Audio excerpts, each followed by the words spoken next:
కేసులు బద్దలవుతున్నాయి, బౌండరీలు దాటుతున్నాయి. పూర్తి వివరాలకు చదవండి రేపటి సాక్షి దినపత్రిక. సార్ జగ్గిరెడ్డి గారు, ఈరోజు జగన్మోహన్ రెడ్డి గారి పర్యటన పిఠాపురంలో. ఒక వాస్తవం చెప్పుకోవాలంటే ప్రస్తుతం ఆయన ముఖ్యమంత్రి కాదు, పవన్ కళ్యాణ్ లాగా డిప్యూటీ సీఎం కూడా కాదు, ఆ నియోజకవర్గ ఎమ్మెల్యే కూడా కాదు. అయినా ఈ స్థాయిలో ప్రజలు వచ్చి జగన్మోహన్ రెడ్డి గారికి తమ కష్టాలు చెప్పుకోవాల్సిన పరిస్థితులు ఎందుకు వచ్చాయి? అంటే ఏదైతే బాధ్యతకి వెళ్ళినటువంటి ప్రభుత్వాలు విపత్తులు వస్తూ ఉంటాయి, వెళ్తూ పోతూ ఉంటాయి. కానీ ప్రభుత్వంలో ఉన్నటువంటి ప్రజాప్రతినిధులు ఏదైతే ఉన్నటువంటి యంత్రాంగాన్ని ఉపయోగించుకుని ప్రజలకి నష్టం వాటిల్లకుండా చూడాల్సిన బాధ్యత ఉన్నటువంటి ప్రతిపక్ష బాధ్యతగా ఉన్నటువంటి అధికార పార్టీ ఈ రోజు పూర్తిగా గాలికి వదిలేసి కేవలం ప్రతిపక్ష పార్టీని మరి దుమ్మెత్తిపోయడంలోనే వారి మీద కేసులు పెట్టడం, తప్పుడు కేసులు పెట్టడం మీద ఈ రాష్ట్ర ప్రభుత్వం యొక్క పరిపాలన అంతా కూడా చేస్తున్నారు. ముఖ్యంగా దాని పర్యవసానమే ఇవాళ జగన్మోహన్ రెడ్డి గారు వస్తే జగన్మోహన్ రెడ్డి గారి పట్ల ఒక ఆశాభావాన్ని ప్రజలంతా కూడా చూపించారు, ఒక పశ్చాత్తాపాన్ని ఇవాళ అప్పటి పిఠాపురంలో కళ్ళ కట్టినట్టు చూపించారు. జగన్మోహన్ రెడ్డి గారు మాట్లాడితేనే మాకు న్యాయం జరుగుతుంది, నష్టపోయినటువంటి మా పంటలకు కానీ లేదా ఈ యొక్క ఫ్లడ్ మేనేజ్మెంట్ లో ఈ యొక్క రాష్ట్ర ప్రభుత్వం ఘోరంగా విఫలమై మరి రాత్రికి రాత్రి ఈ రకంగా నీటిని మా మీద వదిలిపెట్టే కార్యక్రమం చేస్తున్న ఆలోచనకి ప్రజలంతా కూడా వచ్చారండి. ముఖ్యంగా ఏదైతే ఇవాళ రాష్ట్ర ప్రభుత్వం ఏదైతే ఈ యొక్క రిజర్వాయర్స్ ని ఉన్నటువంటి ఫోర్కాస్ట్ చూసి దాన్ని దృష్టిలో ఉంచుకుని ఎప్పుడు ఎంత వాటర్ రిలీజ్ చేయాలో వాళ్ళు చూసుకోవాలి. కానీ దాన్ని ఆ రకంగా చూడటంలో కానీ లేదా వాటర్ డిశ్చార్జ్ చేయడంలో కానీ లేదా అక్కడ మునిగిపోయే ప్రాంతాల్లో ఉన్న ప్రజల్ని ఎవాక్యుయేట్ చేయడంలో కానీ లేదా వాళ్ళకి ఫ్లడ్ రిలీఫ్ కూడా ఇచ్చేటువంటి కార్యక్రమాలు చేయడం కానీ ఏమీ కూడా చేయట్లేదు. కానీ మరి జగన్మోహన్ గారు మీరు చెప్పినట్టు అధికారంలో లేరు.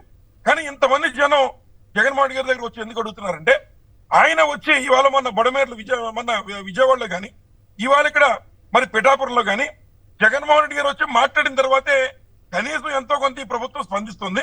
లేకపోతే మమ్మల్ని మొత్తానికి గాలికి వదిలేసినటువంటి ఆలోచన ఇవాళ ప్రజలందరికీ కూడా వచ్చింది.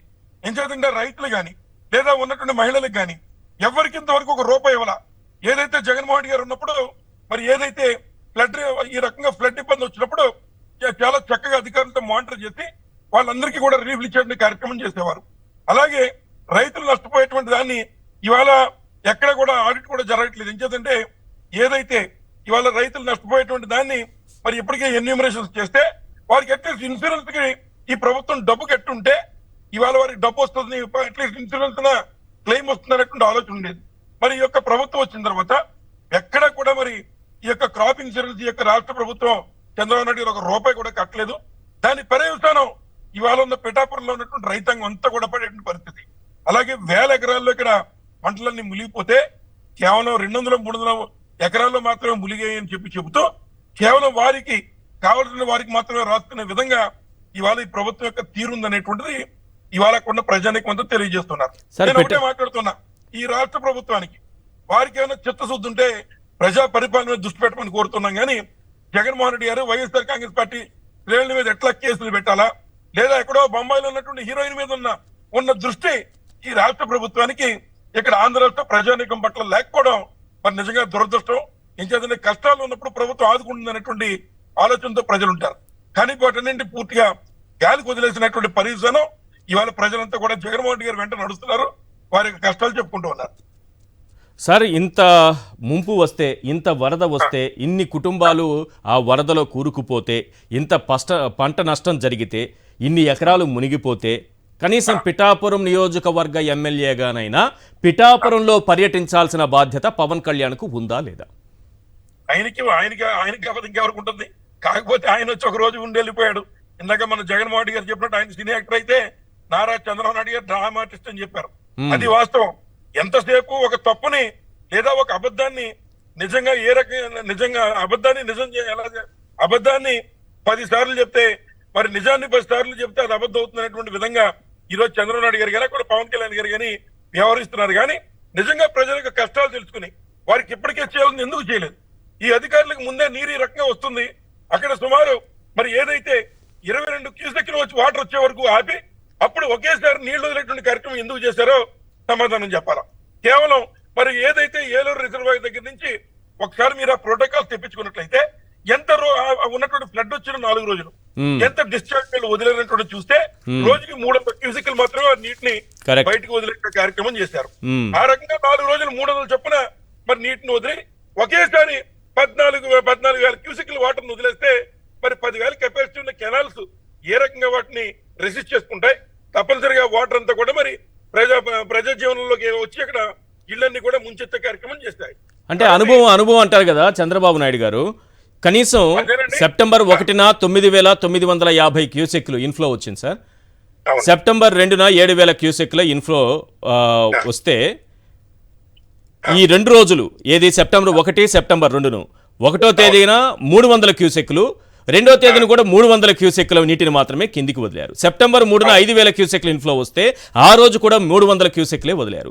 రిజర్వాయర్ నిండే వరకు ఎలాంటి చర్యలు చేపట్టారు? 9, 10 తేదీలో ఒక్కసారిగా 27,000 క్యూసెక్లని కిందికి వదిలేస్తే దీన్ని ఏమంటారు? అనుభవం అంటారా, అనుభవ రాహిత్యం అంటారా, చేతగానితనం అంటారా, అసమర్థత అంటారా, ఏమన్నా నిర్లక్ష్యం అంటారా? అసమర్థత, చేతగానితనం, ప్రజల పట్ల నిర్లక్ష్యం అని 3 కూడా చెప్పొచ్చు.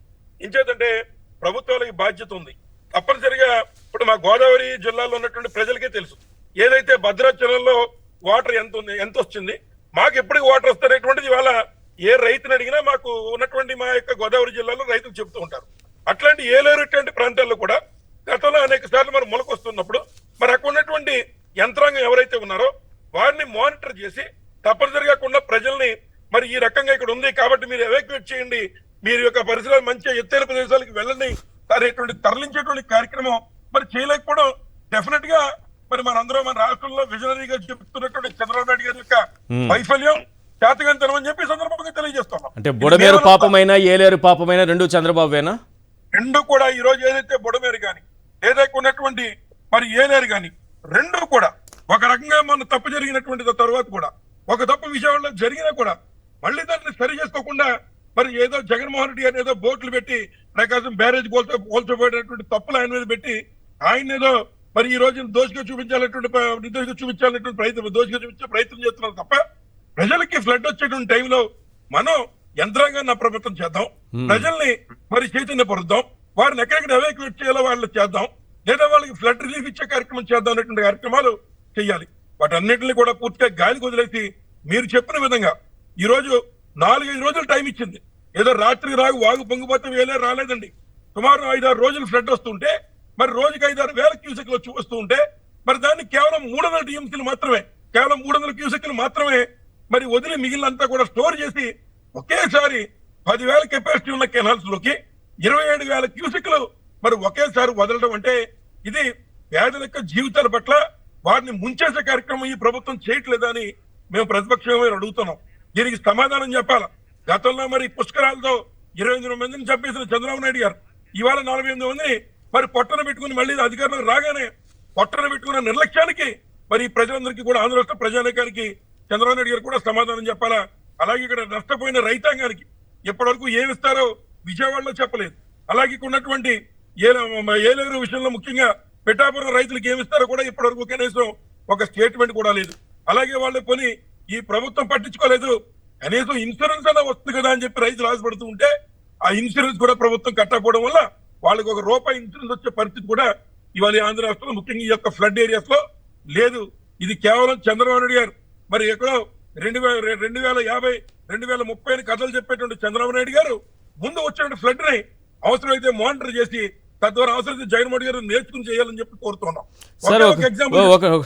ఒకటి చెప్పండి సార్, ఇప్పుడు విజయవాడలో ఫ్లడ్ మునిగిపోవడం, ఈ లక్షల మంది జీవితాలు బురదలో కూరుకుపోవడం, 60 మందికి పైగా ప్రాణాలు కోల్పోవడం, ఇంకా ఎంతమంది చనిపోయారో లెక్క తేలనటువంటి శవాలు సముద్రంలో కొట్టుకుపోవడం, వీటినన్నింటినీ డైవర్ట్ చేయడానికి బోట్లని జగన్ ఎట్లా భజన చేస్తారు, బోట్లని భజన చేశారు.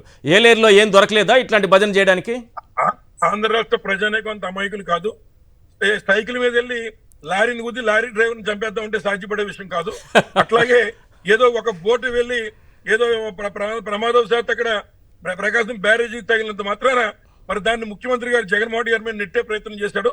కానీ ఆ బోటు యజమానులే మరి లోకేష్ గారితో అదే విధంగా తెలుగుదేశం పార్టీలో మరి వారు తిరుగుతున్నటువంటి విషయాలు ఆల్రెడీ బహిర్గతం అయ్యాయి. అంచేత ప్రజలేమీ అమాయకులు కాదు. ఇటువంటి తప్పుడు కార్యక్రమాలు ఎప్పటికైనా మానేది ప్రజా పరిపాలన దృష్టి పెట్టాలని కోరుతున్నా.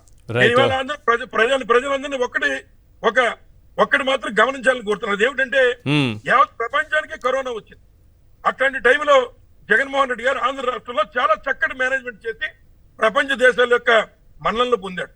ఈ రోజు ఒక ముఖ్యమంత్రి హోదాలో విజనరీ అని చెప్పుకుంటున్న చంద్రబాబు నాయుడు గారు మరి ఏదైతే దాంతో తెలివైనోడు ఈ భూప్రపంచం ఏదో లేదు, సెల్ ఫోన్ కలిపెట్టినోడు కూడా నేనే చెప్పుకునేటువంటి చంద్రబాబు నాయుడు గారు ఇవాళ కేవలం 2 చోట్ల ఫ్లడ్ వస్తే ఒక చోట ఆల్రెడీ తన తప్పిదం వల్ల పొడిమేరు మునిగిపోయి జరిగితే రెండో తప్పిదం ఏలేస్తారు మళ్ళీ ఏలేరు దగ్గర కూడా అదే తప్పు చేస్తూ ఉంటే మరి దానికి ఎంతో మంది ప్రాణాలు ఆస్తులు నష్టాలు జరుగుతుంటే ఏమనాలి చంద్రబాబు నాయుడు గారు దీనికి ఏ రకంగా ప్రజలు మీకు జవాబు చెప్తారని చెప్పి అడుగుతాను.